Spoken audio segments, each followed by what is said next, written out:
Hello.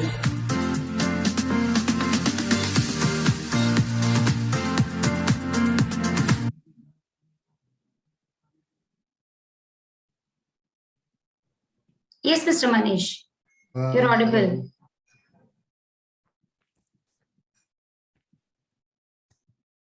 Yes, you're audible. So we'll start in next 5 minutes, yeah?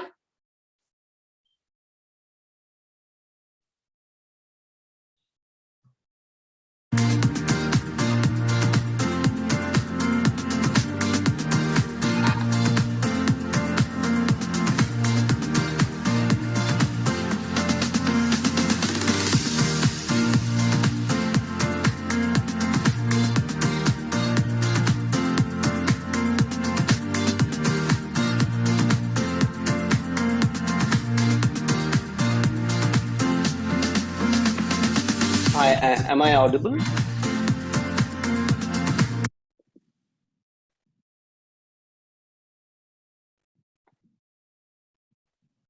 Yes. Okay, great, fantastic.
Hello, everyone.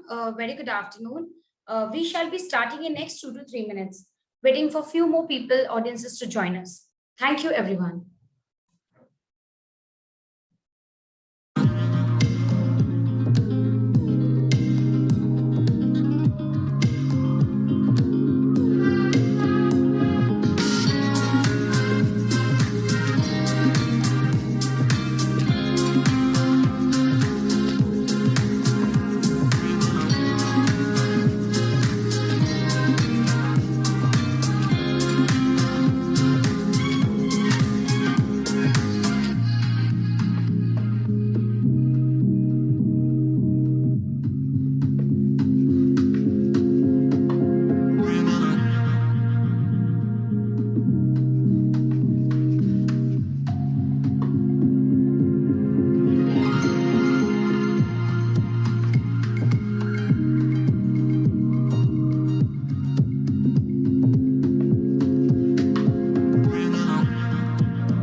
very good afternoon. So before I start, if someone can please let me know, am I audible?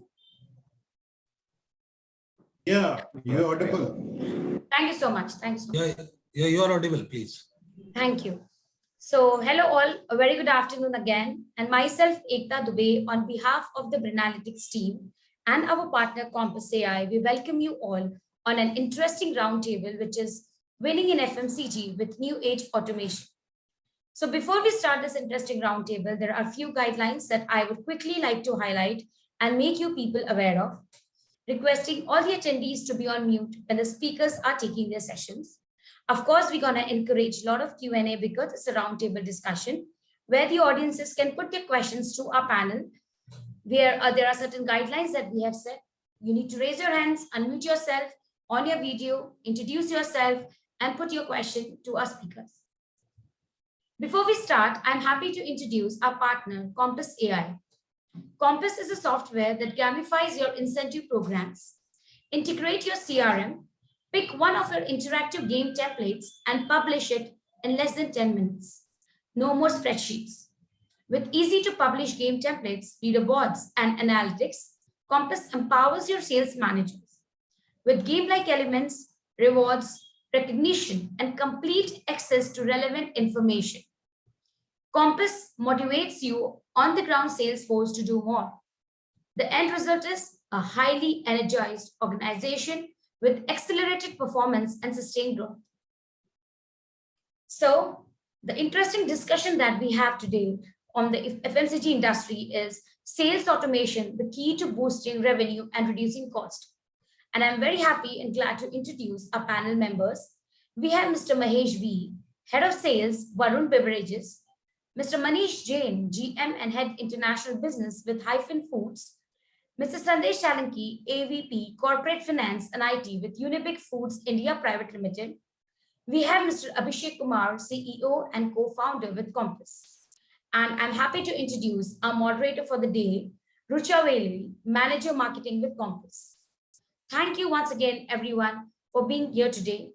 And over to you, Rucha, to moderate the panel, and wonderful to have such interesting set of speakers.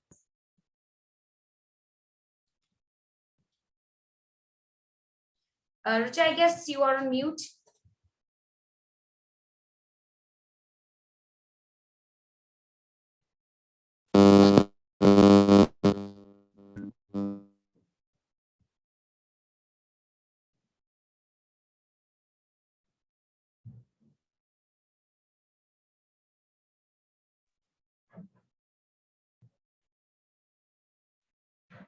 No worries, Rucha, we can wait a bit. It's okay. Hello, can you hear me now? Yes, Rucha, we can. Oh, okay, wonderful. You need to be a bit louder, that's all. Yeah, sure. Sorry for the glitch, everyone. And very, very happy to have all of you here. Rucha, a bit louder, a bit louder. Both esteemed panelists and our warm audience. I'm so happy to be here, and major kudos to the Brain Analytics team for curating this event for us today. Very quickly, I would like to start the event. Today, we speak about automation in FMCG, and I would like our panelists to introduce themselves. So I will read out your names in no particular order. Can we first go with Mahesh, please?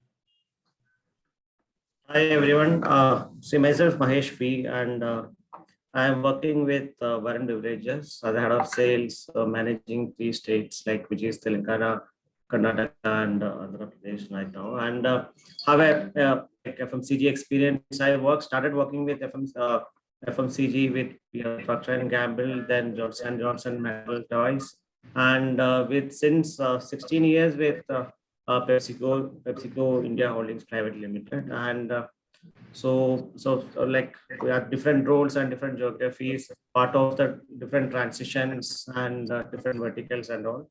So right now I'm based out of Hyderabad and managing the business portfolio, like the beverages portfolio of PepsiCo. Okay, thank you so much for your introduction, Mahesh. Can we go with Manish next?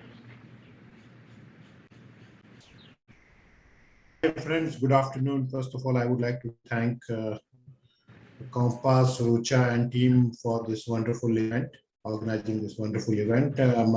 As I said, my name is Manish. I have around 24 plus years experience in FMCG. And currently I'm working with Hyphen Foods as General Manager International Business, taking care of entire international business. Prior to this, I've worked with brands like Vadilal, Kohinoor, Del Monte. That's it from my side. Thank you. And we go with Sandesh next. Hi, I'd like to thank all the organizers for giving this opportunity to be part of this event. I'm Sandesh. I'm the AVP Corporate Finance and IT with Unibig Foods. I'm a chartered accountant by profession, but I do manage IT and finance related activities here. In Unibig, my role is for digital automation. Um, and before this, I've worked in companies like Dunzo, Healthify Me, some of the startups to name a few. Thank you. Okay, thank you so much, Sandesh. Can we go with Abhishek now, finally? Yeah, thank you, Richa. Hi, everyone. This is Abhishek this side. I am one of the founders with Zozo Day and Compass being our leading product. I lead the product from this. I have a total of 15 years of experience overall, and it's completely into startups and entrepreneurship. So I've been doing that all my life. That's what my journey has been. Over to you, Richa. Okay, thank you so much. So to start with, I would really like to ask Manish, Mahesh, and Sandesh, all of you in that order. Manish, what has been your experience with FMCG? I know you have vast experience in FMCG, and I would like to, hear more about your journey from, journey across automation, across your stint in FMCG. All right. So I've been like in this industry since so for about 20 years plus. So I've seen the transition of how does the FMCG move from the manual interventions to the highest automation mode of my highest automation mode. So if we can say that, because since I'm one of the like benefiter of all this automation, so what I can say is like, so because we were at a time like we used to do the root books and say collecting the orders from like our salesman used to collect the order from the market and then they write it in the root books and we keep a lot of bunches of root books and then dictate the orders to the to the distributors and from there. So everything was on manual. Like even as when I was working with Procter and Gamble, so we used to write our like even the order taking annual basis, and we had to keep at least 1 year of record to just to refer and see that what is actually happened in past 6 months and all. So I saw that like era, and from there like it's now everything is available in the in your fingertips now. So as the automation is on, so I'm, as I said, I'm one of the benefits of it, and it gives an immense pleasure to understand that. So we like the biggest advantage for all of us is like, so we have a lot of data available with us, and thanks to this automation process which have initiated by many companies now, and but still it is in the process of reaching to a level of I can say that still like we are in a halfway process now.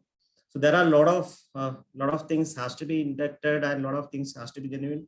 And the most important part for me that the automation is that where that the input happens. So suppose for example, like, so when we are the manual intervention is definitely there, but at the same time, like, so what is the most important thing is the input. Like, so when you are core salesman, whatever the data which he is putting into the device is makes the starts the like where the change starts, and this data is actually what basically flows to the top level, and even this data actually influence the decision making process of even the biggest company in the world. Okay, so that is something which is very important for all of us to understand that.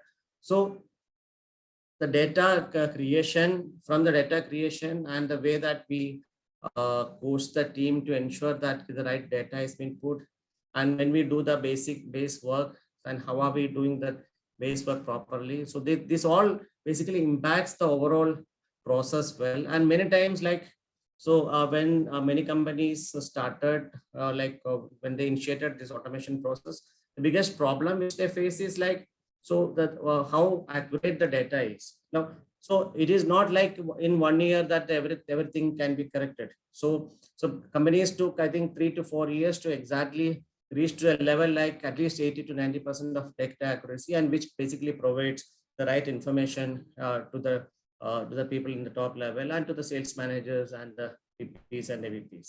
So I think like that is the most important, and in many companies still struggle to have the right data and right proper data input, which basically takes place in the ground level. So that I think is the most important thing for me to understand, to me to as I can say that that's the basics of the automation process, because the rest everything basically is completely dependent on what that core salesman actually puts it in the device. Okay, thank you so much, Mahesh.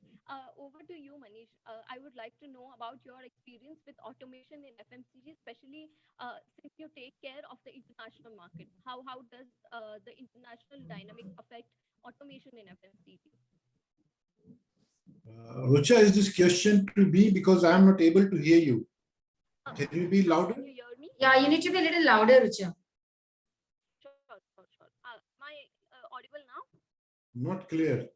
I think your device is actually not working out. Like, Maybe you can bring your mic near to your mouth and closer to Correct. No, I think your device is not a working. problem in your device, I think. Yeah.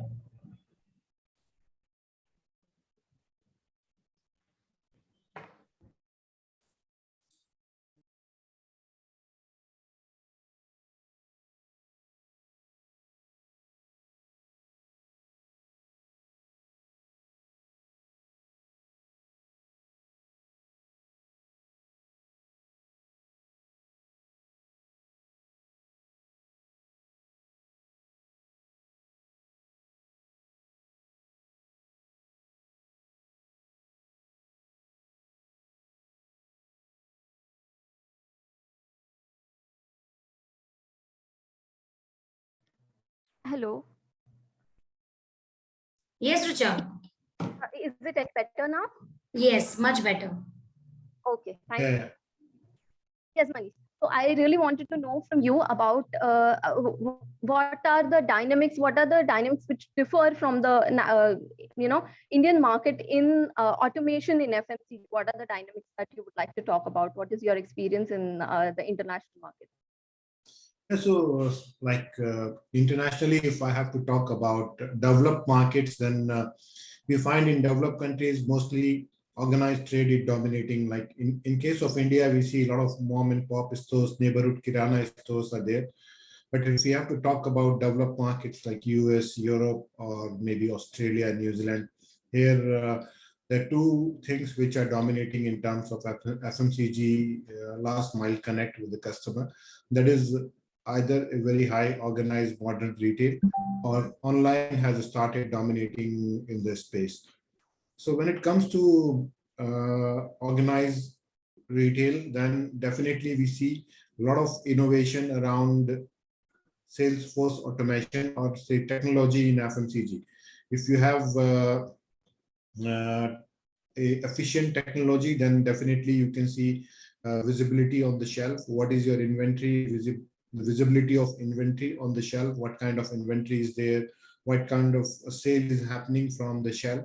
And you can improve the fill rate. That means there could be a better fill rate, improving the sales ultimately. And secondly, one more thing is happening. There are some certain markets which are more wholesale driven, where the distribution is not that efficient. We can take the example of less developed countries like African market, and there. Now you can see like there also the technology is coming in. Certain brands, local brands are bringing in technology, taking examples and clues from market like India, and because they are one or two step behind India. wholesale sort of thing is dominating. Distribution system is still coming in place. There are also a lot of automation coming up, but that is more towards Salesforce automation. So there are two kind of automation happening internationally. In less developed market, it is more towards Salesforce automation, and in developed markets, it is more towards inventory management. And because of better inventory management, the manual intervention is reducing now. There is no need for merchandiser to go and visit the store shelves and count how much inventory or how much pieces are remaining on the shelf. You automatically come to know what kind of sale is happening and how fast you need to refill the shelf. That kind of thing is happening. Then I would like to give, in the same context, I would like to give you an example, the Indian example. Recently, we saw like a couple of years back when the pandemic started, HUL launched its own app, which is known as Shikhar. So this app was given to the retailers because of the pandemic. Salesman or sales force could not go to the market, and what retailers were doing, whatever stock was out, they were ordering from that app direct to the distributor or sometimes direct to the DC of HUL. So those kind of innovations are happening internationally, where manual intervention is being reduced through FMCG technology automation. Okay, thank you so much. So Sandesh, I'm sure you would have, apart from the things that we heard from Manish and Mahesh, I'm sure you would have a different perspective to bring in here, given your experience in the finance sector in FMCG. What do you think are the automations that the FMCG sector has gone through with respect to the finance function as a function? See, as a finance function, the most critical aspect will be the numbers, how the numbers flow in from wherever they flow in. That is one. So with automation or digitalization, whatever you may want to call it, the accuracy is much better as against what it used to be. It's not that accuracy was not there previously or anything of like that. Of course, there are ways and means of achieving that. Maybe it was more laborious as compared to what it is today in terms of data sanctity, data availability. So there's a significant improvement in those areas. That said, that's one thing. Apart from that, from an operational point of view, if you see, the most important thing which I would say is claims. Another one aspect which gets touched upon when you are in digitalization mode, especially in FMCG. The claims part is much more settled better now, especially for the Kirana stores or whoever has damage expiry or whatever you want to call it. Previously, they would have to go through some little bit of lengthy procedures, but today with automation, these things have also been plugged in. These are the 2 points which I thought I should add to the thing. But apart from that, I can touch base as and when you require. Yes, sure. Thank you. Thank you. Mahesh, so over to you, the next thing. So FMCG sector in India has traditionally been a sector which employs large number of people, is geographically scattered and are not so engaged with the parent organization. Also because it deals majorly, so you have a lot of sales reps who deal majorly with the channel partners. So how important do you think is it to actually engage with your sales reps, who in turn engage with your channel partners also? What is your take on this? Engagement is something that's very important. So now this the technology which we have available right now, and especially if you see that the last 2 years, like the post corona actually has helped a lot in terms of like using the technology for the right purposes. So that's the most important thing which has happened. And previously, like see that as you said, like the engagement was difficult, because if you take it like before that mobile phones come in, so it was directly through the postcards or something. So post the mobile phone induction of mobile phone, so that the connectivity with the people has increased a lot. Now it's like so we have a huge advantage in terms of like connecting with the team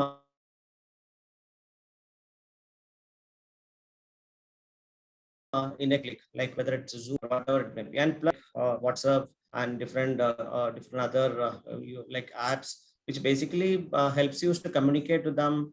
So because there are different groups, which example, so I manage a team of around 400 people now. So which basically includes the salesman, and there are area sales managers and all. So that, and what we have done is like we have different groups, and which basically and with the different groups we connect individually or connect with the group for different reasons or different purposes. Okay, so that is something which, and now that is very active, like then so, and with the usage of the automation, now that the market information comes back to us on a regular basis, and this input based on this input data, so we basically give different instructions or different requirements to the two different set of teams, like maybe for a executive level. So we would have pulled out a different set of data. So with that data, so we get into an analysis mode, and so what are the implications, and which basically, and what are the changes required, or what are the improvements required. This get flashed to the particular groups on a regular basis. So, and starting from the area sales managers, key accounts managers, so different interfaces has been made, and with the advancement of technology, so we now have a huge accessibility options to the team, well, and with the right communication in place. Okay, so as you said, like it is very important nowadays also to be connected with the team always. Okay, so the why it's most important, there are a lot of chances of deviations, and there are a lot of options of deviation also. And so, and people expect now, if you see that second and third generation of people who basically expect response are also very immediately and very accurately. So so as that people basically get more information, more communication go to them. So it is very important that we get connected to the team. But now so we are active across all the groups at a time, and communication can be directly hit to the target audience.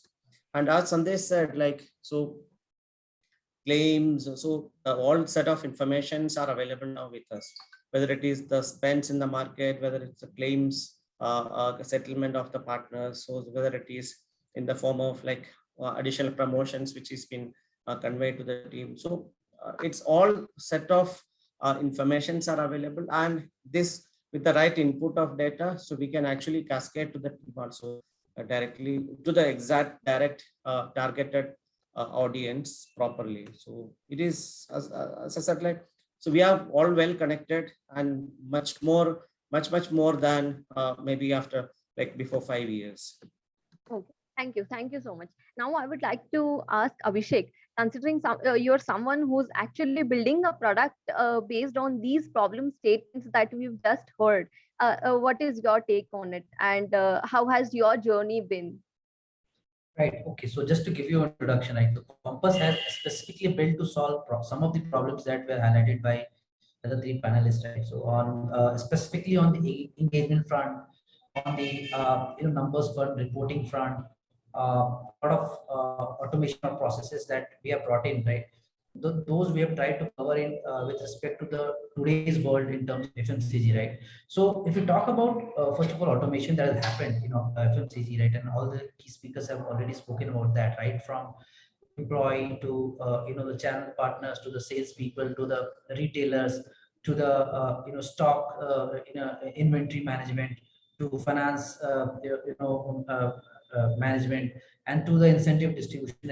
Every aspect of FMCG is being looked at it right now, right? So if you talk about FMCG as a market, right, a decade back, when people had more focus on driving the business and reaching across to the various market, and going to different areas, segments, right? then the focus shifted from there to digitization, right? So now it's all about digital transformation. So the processes are all set, everything has been set and have been done traditionally very well in a very managed fashion, right? But the fact remains the same, that the data of each of the process, right, they are defragmented, they are lying here and there, and there's no single source of truth for that data, right? For example, if we talk about collecting data from dealers, right? You have a separate dealer management system, or it's in most occasions you do it over Excel through your partners, through your end users, right? If you talk about stock management, you have your own software of inventory management, and so if you talk about engagement, there are separate campaign management tools over which you manage the campaigns, you run the campaigns, and that data, that analytics is separately handled, separately lined, right? But today, if you have to look at the overall view of all the aspects, how this data knit together to provide one common KPI, one common KPI for your own business, right? You need to collate all this data into one single view, and then you need to take out that metric which is actually moving for you in this industry, right? And that's what actually we have been trying to do from a compass point of view, right? So right from all the data point, it could be a order management system, dealer management system, it's a stock inventory system, right, product management system, whatever it is, right? All the data get collected together in one data source, and then on top of that, then you can create your performance management metrics, with respect to each group, each hierarchy, whatever whatever people you want to monitor, you can create your own tool. And this is what we have been able to successfully bring upon into the market, and today the market is accepting it with both hands, because this is the requirement right now. People want to look at a unified view of the entire reporting structure, and hierarchy views, plus how the teams are performing, how people are performing, how their products are performing with respect to different geographies, right? So you need a more granular view on all the reports, right? Not only with that, with respect to this, but when we talk about getting the data in one unified view, we also let people to create their campaigns, create their incentives, programs on top of it, so that they can motivate these people, and connect the incentives that they have run to motivate these people actually with the metric, right? So we give a very broad analytics on top of it, which says that how your metrics are getting move with respect to each program, each automation that you have done, and we have to look at it as one common uniform. So our experience has been tremendous. I think the market is accepting this, because everyone knows that this is the need of today. Digital transformation is happening at a very rapid speed, and everyone wants a piece of it, right? So this is what I would like to say. Thank you. Thank you, Abhishek. Now I would like to ask Manish. Manish, the international market, considering you head international market, what have your challenges been, not just with respect to FMCG, in the in domestic market, but Rucha, again, you are not audible. now, now am I audible? Yeah, now it is better. It looks like whenever you ask me a question, you lost your audio.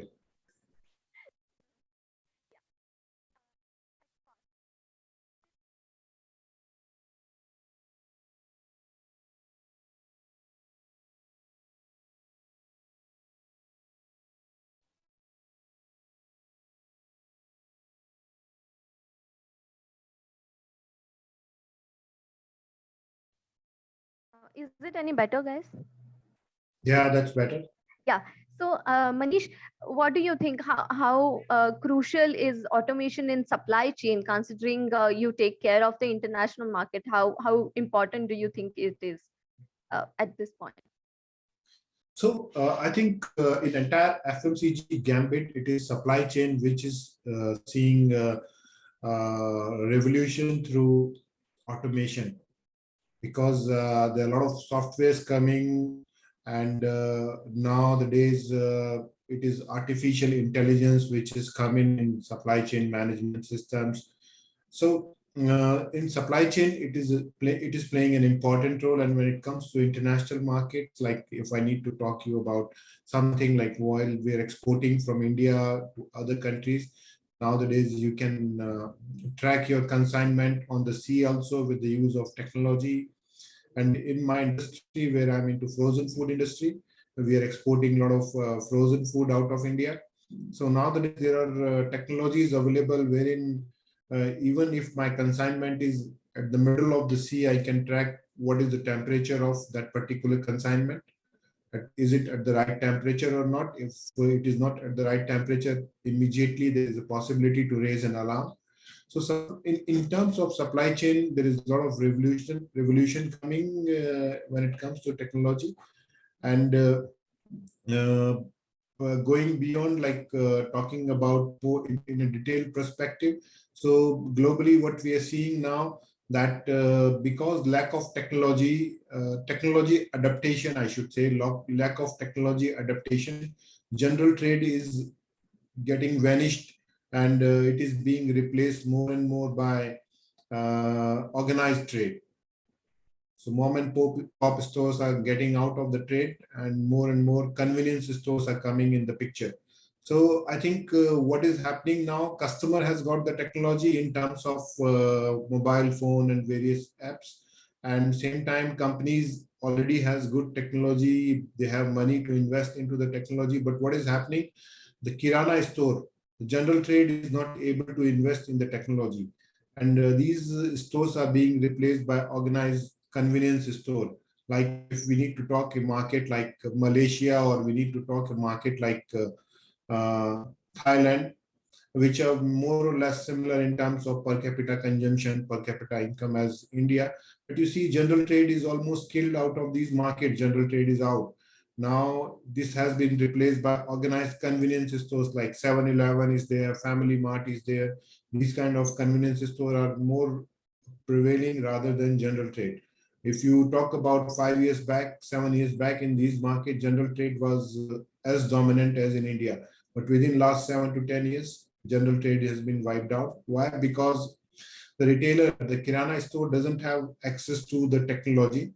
They sometimes find technology is very expensive.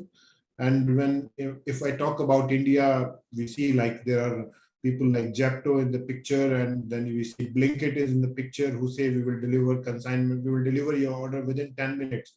So it becomes all the more necessary for a local Kirana store to adopt technology, see inventory visibility, what kind of inventory is there. So I see there's a lot of scope for technology adaptation at retailer end also, not only organization or brands end. There is a lot of scope for retailers, and that's to retailers who are small, who are in general trade. There's a lot of improvement required in technology in terms of inventory visibility, in terms of customer behavior, which I think can be improved through technology.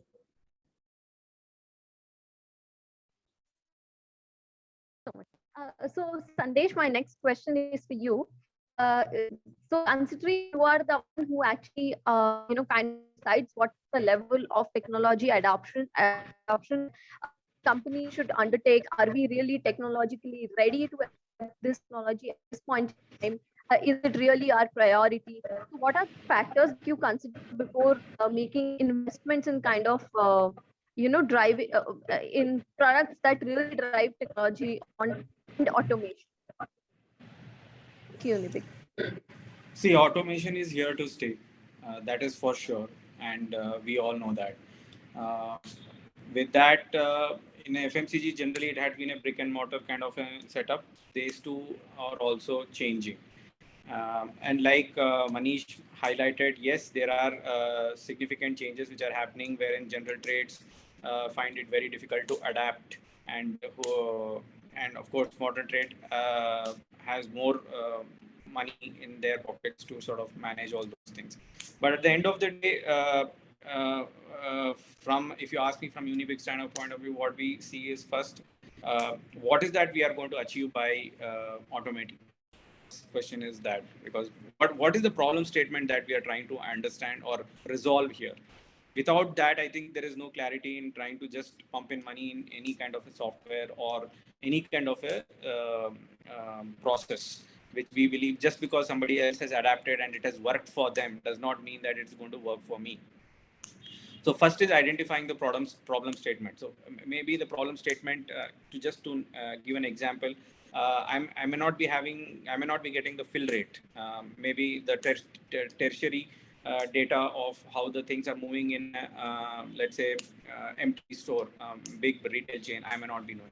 So how important is this? Is because of this fill rate not being met, am I losing out business? And even if I just extrapolate some numbers there and then identify that, yes, I'm losing a significant number of business here and this is where I need to invest. Yes, good. Then I identify a software or any kind of a technology to help or enable our team on the street, be it MT or GT or any other modes of channel, to meet that requirement. In this example, perhaps we could consider getting in a software wherein basic things can be inputted in a mobile phone, or we can use even business intelligence or artificial intelligence, whatever you may want to call it, and identify with a picture whether the things have been displayed accurately and what is that it's happening there. So first question is always why, and then of course ROI for me in terms of whether to go ahead with that particular software or not, or problem statement to solve. And then of course monitoring the benefits that we are deriving by implementing such a software. Okay, okay, perfect. Thank you. Thank you. From what I understand, it is more of a decision between a must have and a good to have. Yeah. You try to decide between that. Okay, okay. Thank you. Thank you. Moving on to Mahesh, I would really like to understand if there are any incentive programs that you guys really run for your own channel partners. And if so, how easy or how difficult is it to reach out to them, considering these channel partners are not really your employees? There's a certain agency model that exists. So reaching out to them via the traditional channels like emails might get a little difficult. So what are the channels that you usually use to reach out to them? And how do you, in that case, how do you, kind of communicate what are the programs that are running for them?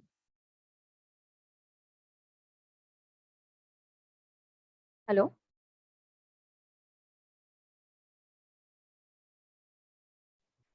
Hello? Can you hear me? Yes, Rucha, we can hear you. This question was for? Mahesh, Mahesh. Okay, Mr. Mahesh. Yes, this Yeah. question, so this is question is for me. Like I think like I could not hear you at the beginning. Okay, So so my question is, considering the industry that you work with heavily depends on channel partners, and like we spoke a few minutes ago, it's as important to engage with your channel partners as it is to engage with your sales team. So if I just want to check if you guys actually run some programs, what are the ways that you actually want to motivate them, and what are the channels with which you reach out to them? Considering there's a certain agency model between them, how easy or how difficult is it to reach out to your channel partners? You can tell me with your experience from the various companies that you've worked with, right from PNG.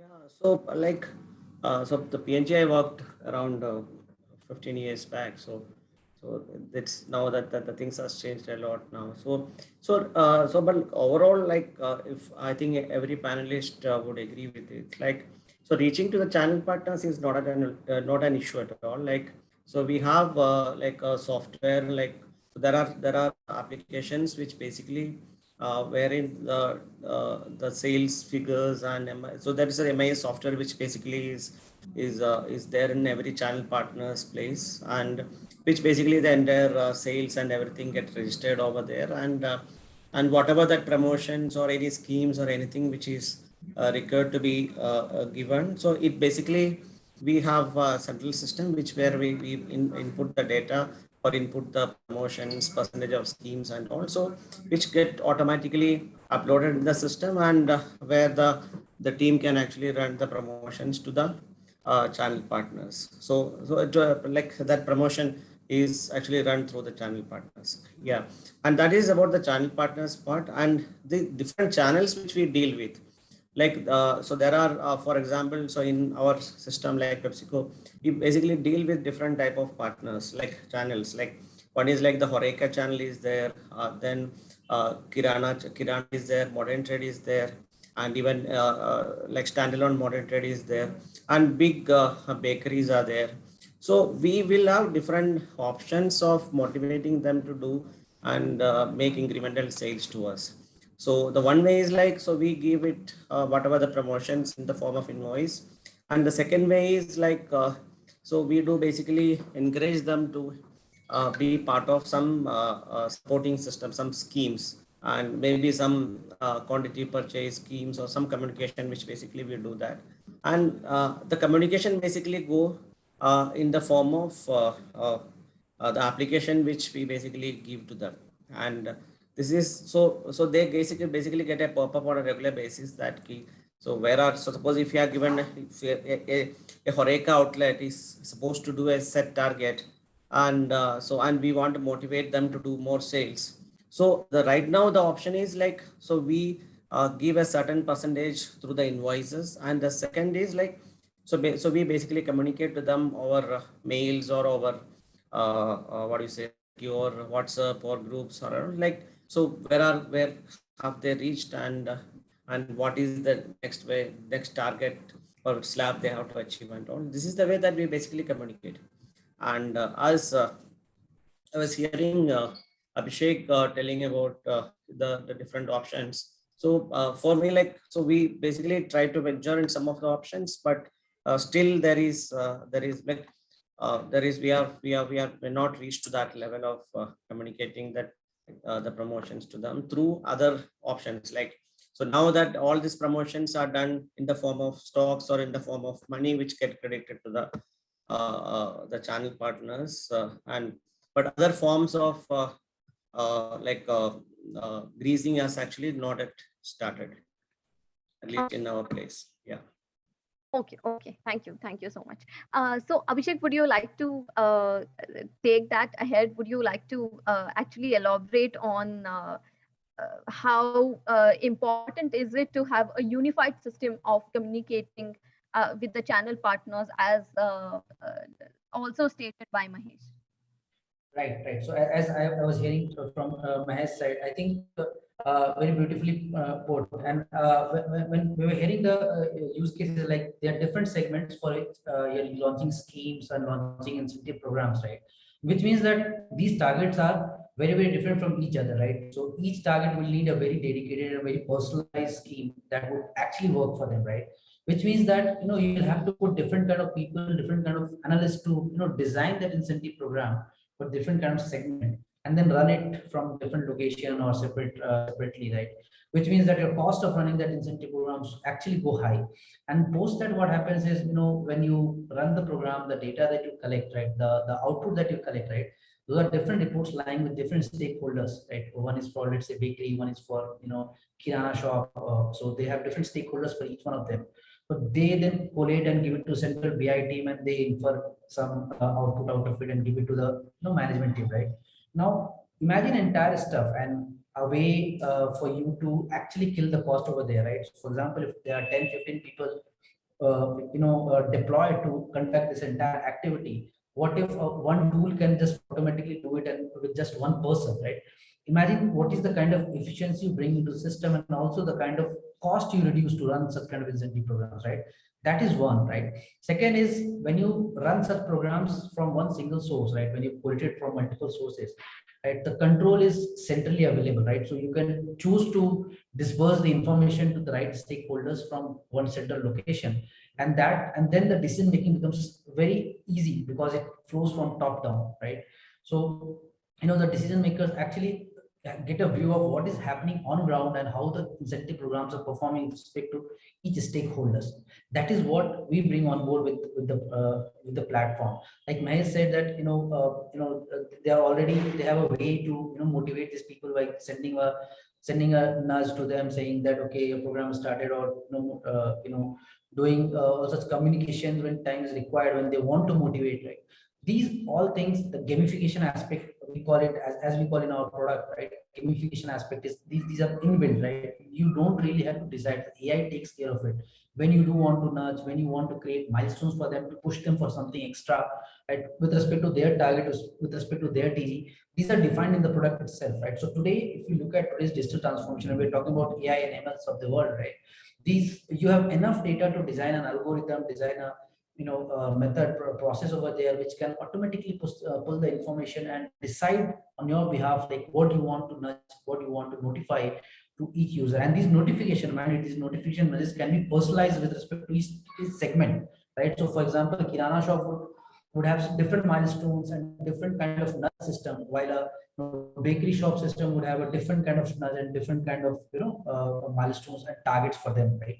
But the entire thing is centrally run by just one single head, and the visibility is across all the layers, because that's what the tool does, right? That it exposes different kind of, based on the hierarchy, exposes that right information in the right way to the right people. That's all. So that's what it does, right? It makes it easier, makes it transparent, and makes it more fun to use the entire process, right? So that's what Compass brings into aspect of this, and the entire incentive distribution plus the payouts, right? So one very important thing that I would want to add to it is, the last mile delivery of the money payout and all this stuff, right? So we have looked into the system, and even if your systems are very efficient to run the incentive programs, where the bottleneck comes in the distribution of money, or the payout that happens at the end of it, right?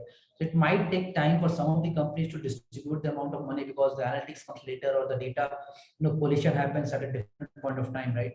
But with the systems like Compass, right, you can distribute the payouts real time. So the moment your campaign gets executed, since the data, everything is collated real time, the payouts happens on the real time. You can decide the frequency. For example, you want to give the payout after 2 days, after 3 days, or 5 days, that you can decide, but then that's under your control, right? And specifically in situations where there's no system, you don't have a control on the payout, and then the motivation of the actual people takes a hit over there.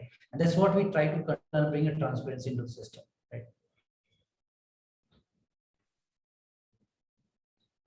We again lost you, Rucha, I think. You want to reconnect.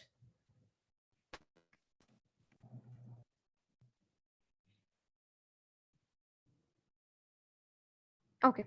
Yeah. Now is it better? Yes. Hmm? Yes, better. Okay. Yeah. Okay. So, Satish, what I would like to ask you is, for when you head of finance and transform together for an organization which is heavily dependent on channel sales, and you kind of run a lot of incentive programs, there's a cost attached to running these programs, be it administrative cost or be it the actual distribution of incentives for these people. What are the how do you ascertain what ROI should be in this case, or what are your considerations in that case whenever you try to calculate ROI for these systems, or how easy or how difficult is it to do so? Was this for me, Rucha?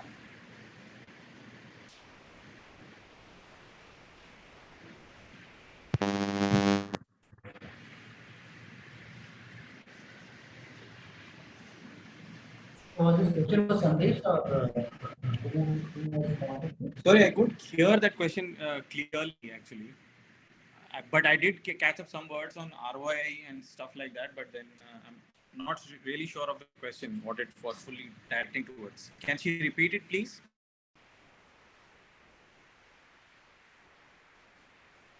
Hello. Rucha, you need to be a little louder. We can't hear you actually. Now can you hear me? Yes, dear. Yes.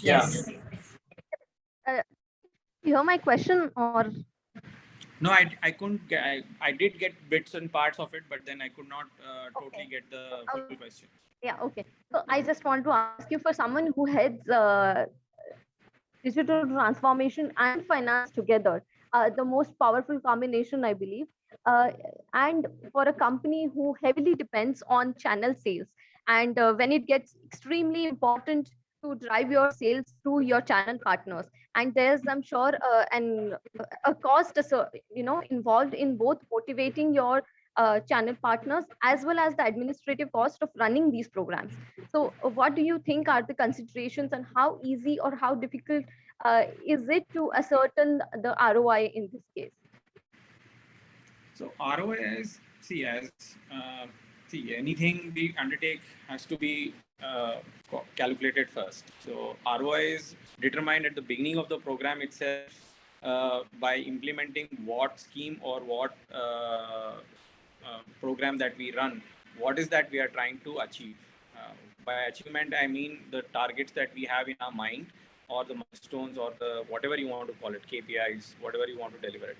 So it spreads across. So it is determined at the beginning, and then of course over the course of the program or the scheme, it is monitored continuously, and finally it has we determine whether the scheme what we launched was successful or was not so successful towards the end of it.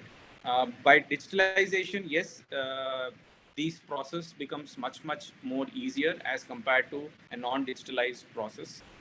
By non-digitalized process, basically you will be heavily dependent on the person who is capturing these data and collating, and then determining what has been actually been the results.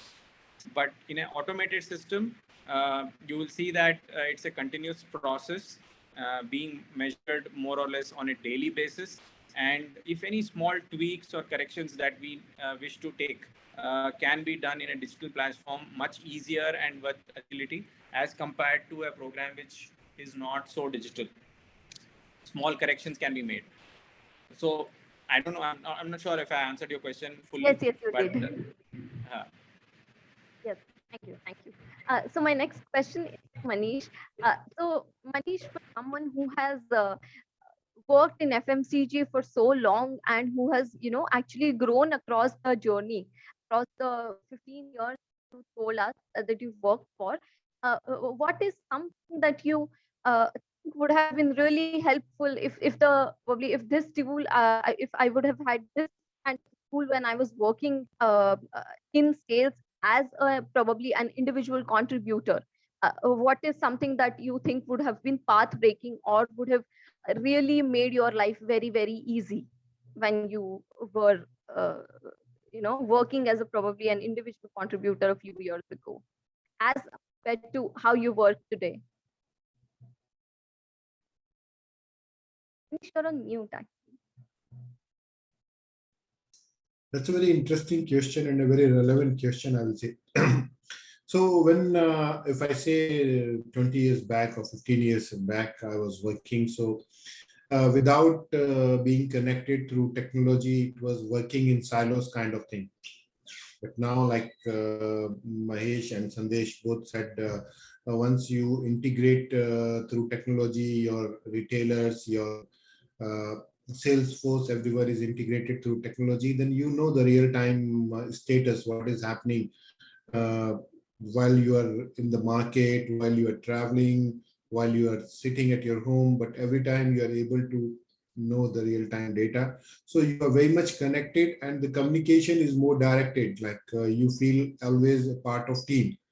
So that means it gives you more of a satisfaction and assurance kind of thing that you are working with your team, you are in team. So technology helps in getting connected, staying connected with your team, with your superiors, with your retailers. So in that way, technology is helping in staying connected always, being you are always part of a group rather than working in silos. Oh, thank you so much. I would like to ask you the same question, Mahesh. Given your experience in sales and in FMCG for a long time, what tool do you think would have been or what help or what support do you think would have been phenomenal if was provided to you when you were working, say 10, 12 years ago?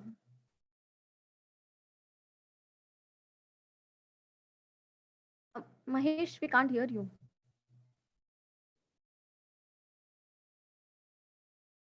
Yeah, I think this question was not audible. Like, could you please Okay, so one repeat? question that I would like to ask you is, what one tool or one support that you think would have been incredible if you would have had it when you were working as probably an individual contributor a few years ago, as opposed to when you had a sales team today of about 400 people?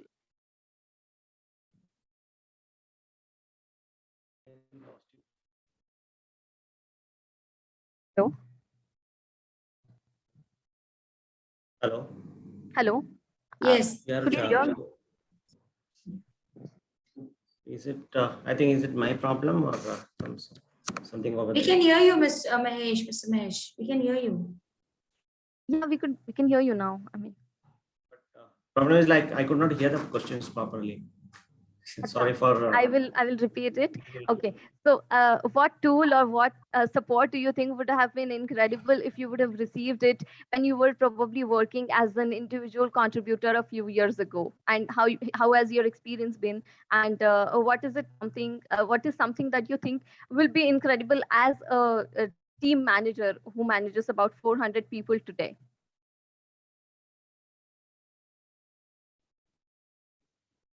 Yeah, it's all about the information.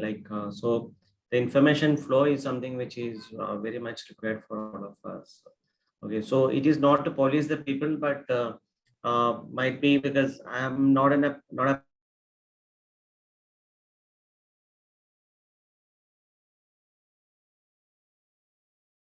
person who want to send, but it's more about the information and how can I enable, how can I get my team enabled with the information and which I can pass on to them and cascade to them is what relates me. So for example, now, so I have a super achiever who basically does a really good job. And if I don't know as a leader, so maybe 400 out of 400, 50 people would be really super achievers. But if I could not recognize them properly, and then they would remain as a normal guys, because so that is something which makes a manager equipped with. So that is what is the information in a so now what we do is, like, for example, what I'm saying is like, so we have different measures like APIs which you basically track, and this gets flashed to the team, all the 400, and based on the targeted audience, and all the people get information about this. And so this information is what makes the team encouraged and motivated. So that is what something which basically helped us. That is what which delights me in an automation culture, which was not there maybe even 5 years, or I'm saying like 5 years is not a very long time, like at least 7 8 years back. And this type of information flow was not there at all, and everything we had to depend on certain certain what do you say, it's not apps or certain forms of communication which we always expect to come from my top boss or management. So now, so we have a lot of information available which basically keeps the team motivated, and the information always help us to getting more productive work in the field as well as in the marketplace. So that is something which is amazing for us.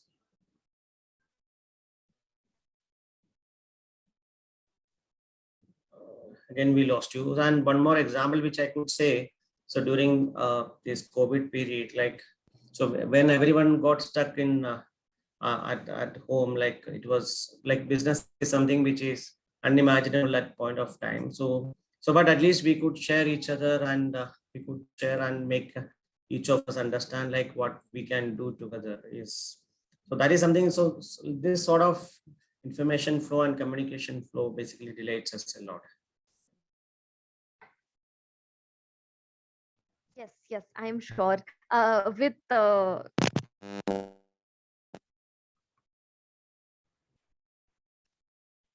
recognition and rewards and real-time recognition, like you said, being the most crucial part of it, I would like to bring in Abhishek here. Do you want to talk about something here about some parts of it, probably how Compass really answers something that really troubles people like Mahesh, who are team leaders now, and Yeah, so what Mahesh told was very important, which is the information, right? Right information with the right stakeholder, right? Transparent information. That is what they're seeking for. That was one piece. The second piece was rewards at the right time, right? You can call it as a real time rewards or real time recognition. So both rewards and recognition go hand in hand, and both have had very good impact on the people that are actually working on it, right? So, a system that could actually, distribute the information very transparently, and plus also allow the people to, reward for good cause, for good performance, right, is really something which is the need of the hour, which is something that people are building now that as a next step to keep their workforce motivated. As a matter of fact, incentives which gets distributed, people are also very bullish about getting it in the real time, getting it directly into their account, getting or distributing vouchers in the real time to these people, to the systems that that the market is looking at. Right. One of the aspects that Compass actually solves using gamification is actually this, which allows the peers, the managers, the stakeholders to recognize and reward their salespeople, and also motivate the people who are actually on little lower side to come as a leaderboard, come in the leaderboard and look at the performance and get motivated with the performance of the others, right? Also learn from other people how they are performing so that they can improve their performance and get rewarded equally, right? So a tool which can actually allow the leaders to build programs to also reward for the people who are not very good performer, but can reward them on an incremental basis to help them improve, right? Because carrot and sticks don't work, right? What works today is the recognition basically, and also incentives based on those recognition, right? So if you can incentivize their small activities, it will really motivate them to achieve their target as compared to their peers who are already achieved the target, right? So something like that which allows them to have a separate program which can be only for those people who are like below 50% performers or below 60% performers, right? You can create an incentive program, rewards program for them to actually motivate themselves to perform a little better, right? So for example, in a very crude way, if I can give an example, is let's say you have target which is 100% of your revenue, right? Which you have to do. If they are consistently doing 40% or 45% of the revenue, some of the people, how can we move that 45% to 60%? That should be one of the target for the leaders, and the tool should allow them to earn something at 60% and not everything on 100% also, right? So you can break down the rewards, you can break down the incentives, and also mix this entire process with kind of nudges, gamification techniques, right? In terms of leaderboard, in terms of some game templates, in terms of notifications, or even in terms of some data that you can share from the other people, how they have improved in terms of performance, so that they can learn from that and improve that. These all things are actually information put into the right way, into a way which can be perceived well by the end users, right? So yeah, I think that is how the systems can be improved. That is what they are more into, right? And that's what Compass solves today. For this, Abhishek. I think it's almost time for questions now, if the audience has any questions. But before that, I would really like to thank every one of you for joining us today and for bringing out interesting insights and anecdotes to this discussion. Do we have any questions from the audience? Yes. Do we have any questions you can put on the chat box? Or as I had mentioned at the earlier stage, you can raise your hands and put your question. So we'll wait for a moment, Rucha, and let people ask if any questions. Yes, sure.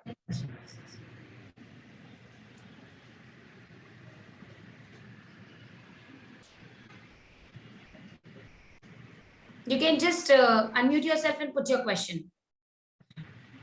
I think Mr. Jishnu Bhattacharya, do you have any question? I thought so.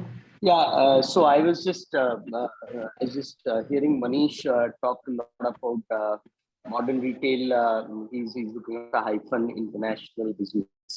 So if you see FMCG business, like Manish also said at one point of time, and now maybe are bifurcated into kind of three verticals actually.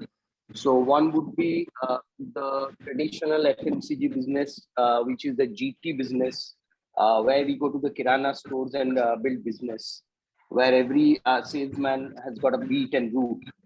And second would be what Manish was saying is where we are catering to modern retail partners and selling our products. And the third would be a cash and carry business. So in case of automation, I think 10 years, 11 years back, when we used to think of collating data from the sales force who is on the ground, of maybe 400, 300 odd, would have been a simple, DSR or kind of a opening stock, closing stock, and stuff like that. So in today's day, Manish, just to ask you, how would you automation would of course make a great help. So to automate things, what would be our 5 top things that we should automate if we talk about modern trade business or a cash and carry business? And what would be the 5 top things, Mahesh, that you would suggest that we would automate for a GT business? Just like to ask this question. So can I answer? Thanks, Jishna. This is a good question. See, the automation is basically is a part of, as I said, like it's a giving information and with the right input data which is available in the system. Okay, so automation normally, for any FMCG, that automation basically start from the field, like as you said, like PSR. Okay, so the first thing for an automation is like, is it going? So we have a set of outlets for any FMCG. So they would be dealing with lakhs of outlets. So that's the biggest challenge for anyone to basically to deal with first. So the previously what that everything was manuals, and we used to basically get a list of outlets and we used to do that. Now the first automation, rightly what happens is we're on the location of the outlet first. So we basically now we have availability of Google and other options. We find out the right location, and then the second automation basically on the channel.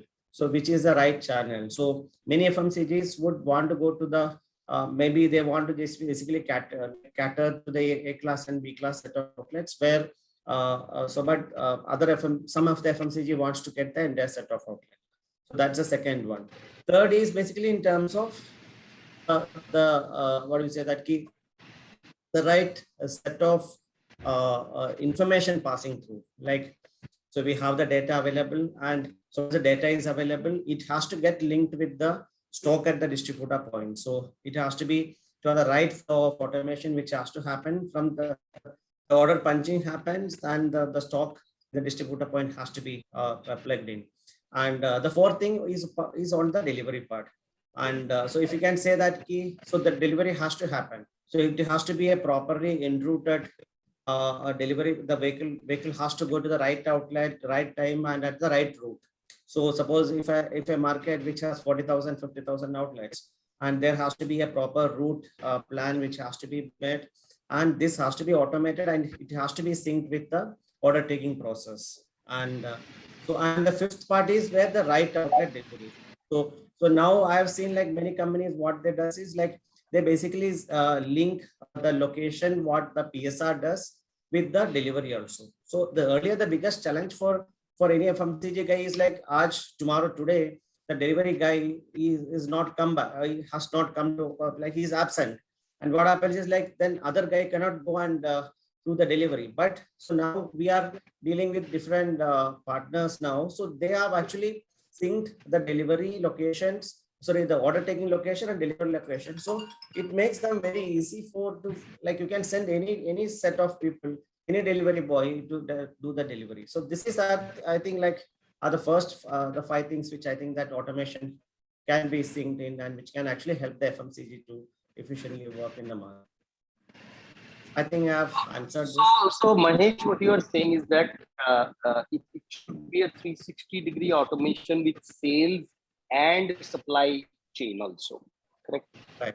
So otherwise it won't give you the it won't work. the right benefit. So you can actually do the first thing, and if you leave the other 2 things, like anyway end up doing the manual work, whatever you used to do earlier.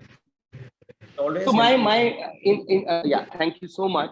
So in addition to what I asked, I will add something for Manish. So Manish, you see, you were handling a lot of modern trade, I think, internationally, right? So I also handle a lot of modern trade business. So you were also talking during what you had said that, what is in the shelf of a modern trade retailer and what is actually there. We always know that there is CCPI, etc., which is there. So the actual stock there and the stock that is in the books of our retailers might not be the same, and that is a perennial challenge that we brands have. How much we actually have and how much of good stocks we have, how much we actually have in the shelf, and how much of book stocks we have with the retailer becomes is a lot of gap at practical stage when we get into retailers. What are your thoughts on automation on that? What I would like to understand is that understand that automation is required, but automation along with the retail partners for a brand is, I think, is one of the most key requirements in today's age. Now D2C is also catching up in a big way, as we all know, correct? So we are now moving, maybe a fourth vertical is coming in. So it used to be only GT, then it is MT, then it is cash and carry, and now it is D2C. So how do you think we can automate our systems as a brand, our inventory as a brand, and put the retailer also in our cohort, and automate things so that we have a clear picture of what is there at the end of the day on the shelves of a modern retailer? Well, I think, Jishnu, this is a good question, but at the same time, I think you have yourself answered this question.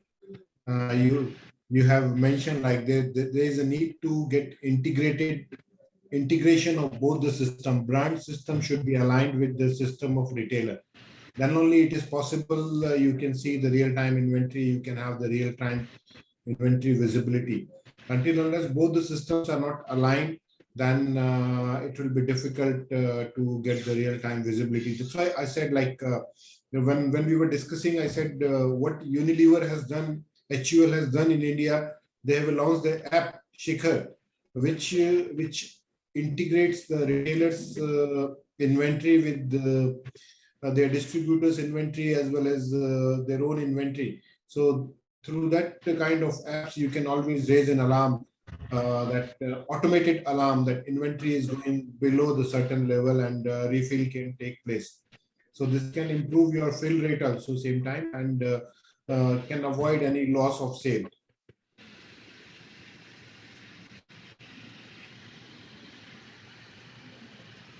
Thanks, Manish. Thanks.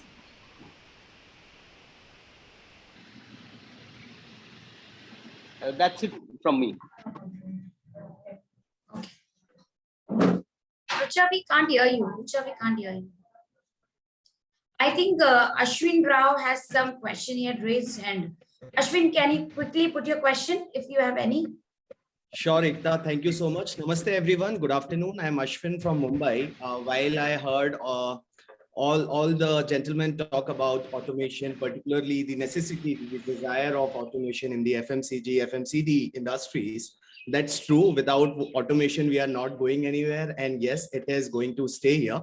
Particularly, my question is to Abhishek. Abhishek, while you mention about Compass and the upliftment the product brings to the sales teams and the departments who use that, is there a way, we have seen these tools and CRMs which are available today, like Salesforce and multiple other CRMs. And every organization wants the sales teams or the contributors to be lodging numbers and lodging details onto the CRMs. Is there a way, do you think Compass can come into the picture and help organizations push their employees or motivate their employees and contributors to use these CRMs? Because honestly, the major problem is not with the automation today. The main problem is with adoption of automation within the user base.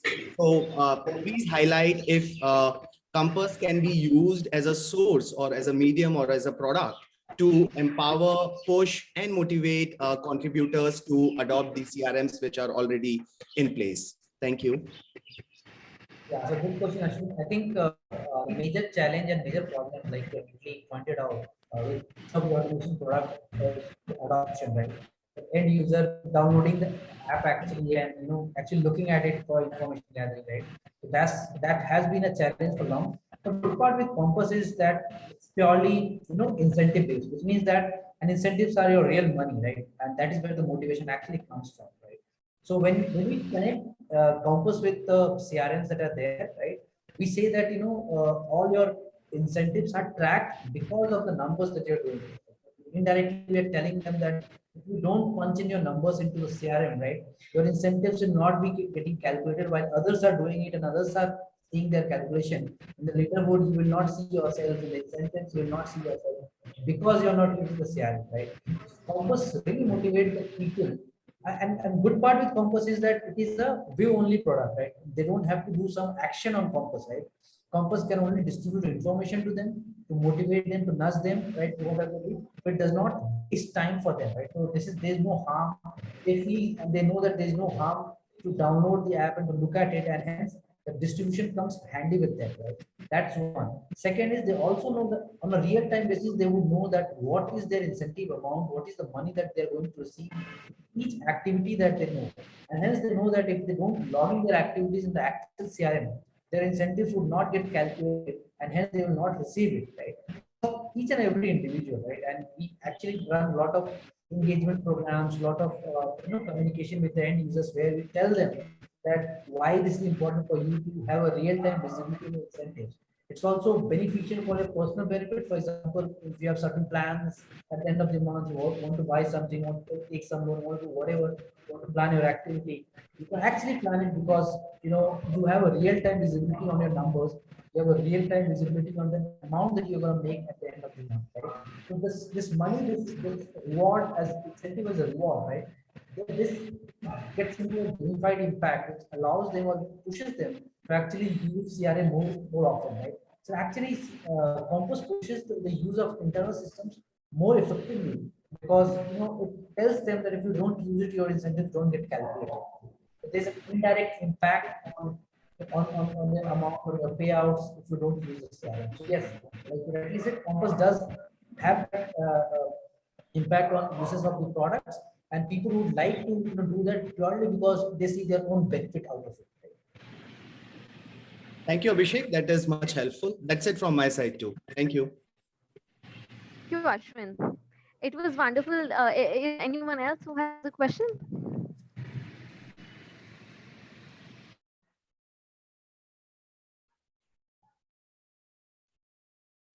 We'll wait for a while, Rucha, and let's see. Sure, sure.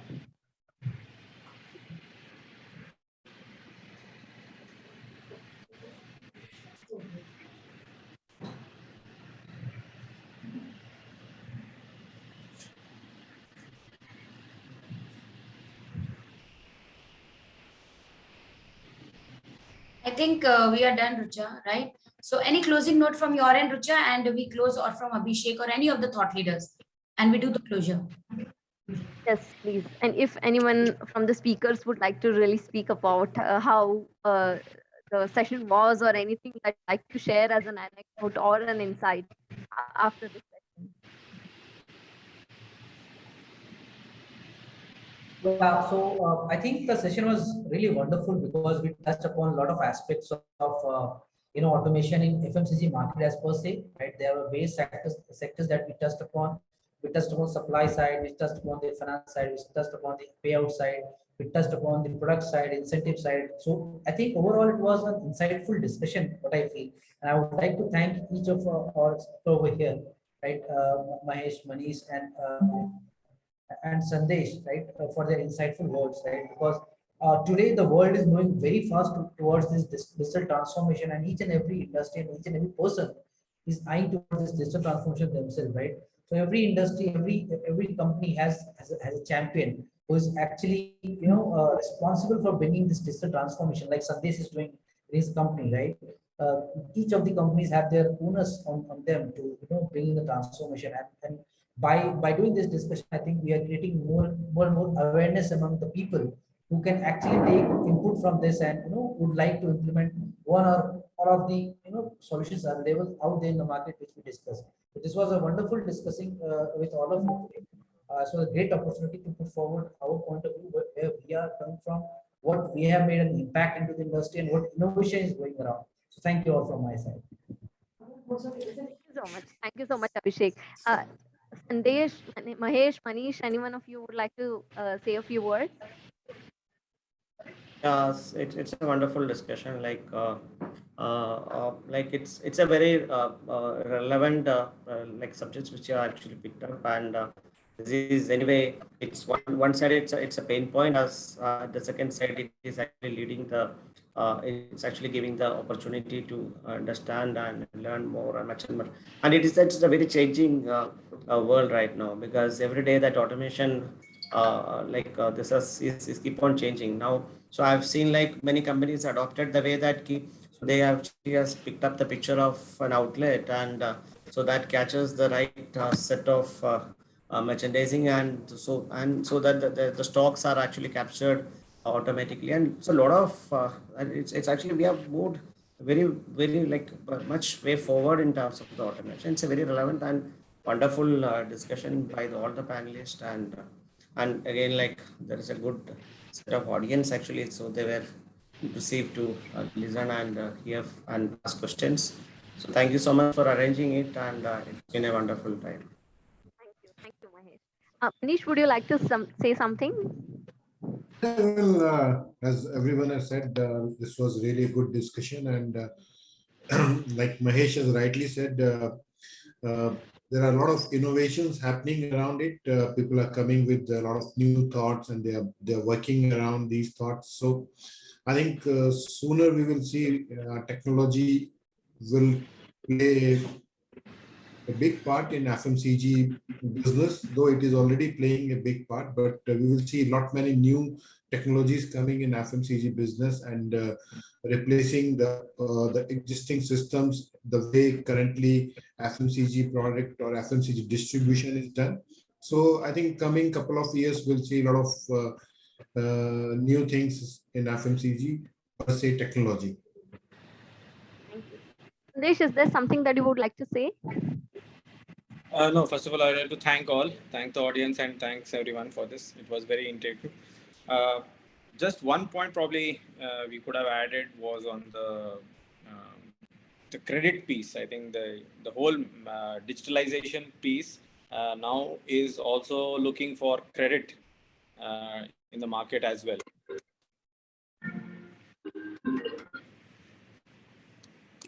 I'm so sorry. So that's one piece we could probably make for a next time or something like that. That's it. Yes, for Because sure. that's an integral part of the digitalization drive. If you've seen in any of the GT or any other markets, credit is also playing a key role. Definitely, definitely. Let us all connect sometime later and speak about this too. Sure. Thank you. It was a wonderful session, everyone, and thank you to all the panelists for joining us today and for sharing your insights and anecdotes. And it was lovely. The audience, thank you so much for having them. Thank Yes, you. I would also like Thanks, to. Manish. Thank you. So- Thank you. all. Thanks, Thanks. Manish, Mahesh, Abhishek, Sandesh, Okay. Rucha, and everyone. So again, this side Ikta from Brinalytics. So I would also like to thank our partner Compass and Mr. Sandesh, Mr. Mahesh, Mr. Manish. Thank you so much for taking out your time on Friday evening and sharing interesting insights on the topic. Of course, lovely audience, thank you for making it interesting. Mr. Jishnu for wonderful questions. Ashwin for sharing your questions. So thank you, everyone. Have a lovely weekend ahead and stay safe, everyone. Thank you. Bye. Thank you, Ekta. Thank you. Thanks a lot. Bye. Bye. Bye. Bye.